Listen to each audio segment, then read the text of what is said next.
Сәлеметсіздер ме? Мен номер 3 жалпы білім беретін мектеп кешенінің математика пәні мұғалімі Жұмаханова Жанна Болатовна Абай атамыздың өлеңдерін оқу бойынша эстафетаны осы мектептің бастауыш сынып мұғалімі Құдайберген Гүлімділотайқызынан қабылдаймын.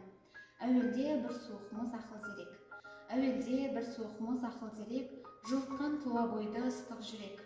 Тоқтаулық, қалыпты шыдамдылық, бұл қайраттан шығады білсең керек. Ақыл, қайрат, жүректі бірдей ұста, сонда толық боласың елден бөлек. Жеке-жеке біреуі жарытпайды, жолда жоқ жарым есті жақсы демек. Ақылда, ашуда жоқ, күлкіде жоқ, тулап қайнап бір жүрек қылады әлек. Біреуінің күні жоқ, біреуінсіз, ғылым сол үшеуінің жөнін білмек. Эстафетаны мектебіміздің тарих пәні мұғалімі Жанболат